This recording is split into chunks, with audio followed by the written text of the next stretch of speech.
about what kind of hits you on this trip in terms of the historical accuracy of the Bible?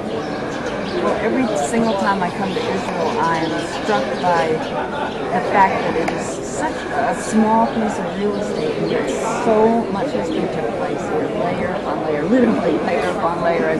But this trip, a couple of different things that hit me. Every time I come, it's something brand new, it's something I never saw before in every single place that we go to. But Ed and I had the privilege of going into the Negev desert and also into the Judean desert with the group. And I had always wondered how on earth the Israelite people had come out of Egypt with so many people, a couple million they say, and made it through the desert and been able to survive. Where did they water their flocks? Where did they get food? I know God eventually supplied them with manna. But as we looked down over across a valley, we saw a place where they literally had walked as they were coming out of Egypt.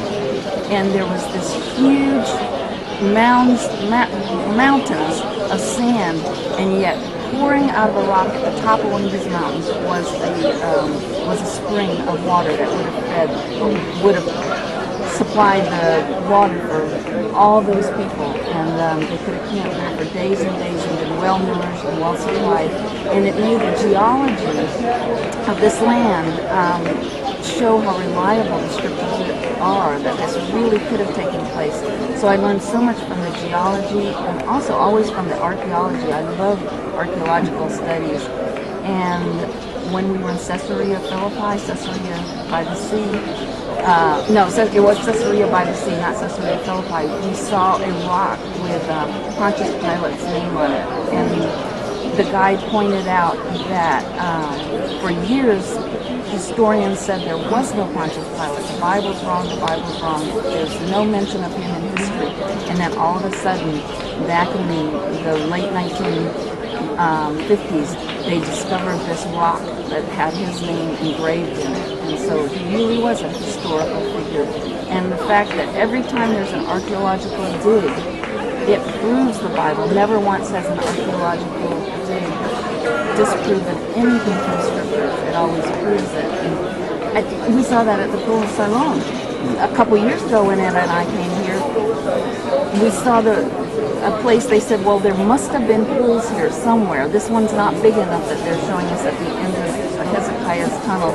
So there must have been pools. We just don't know where they are. And then, as our guide pointed out, they were digging to put in a sewer system, of all things, in Jerusalem, and they came across these two huge pools, and the pools of Siloam, and there they were, just like the Bible said, right where it said they would be, at the springs there, and for centuries gone undiscovered.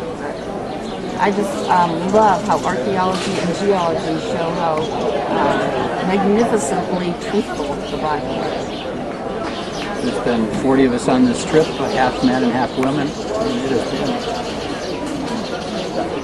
incredible. And every place there have been things that just touch our hearts, and the group has been incredible. We couldn't ask for a better group of people.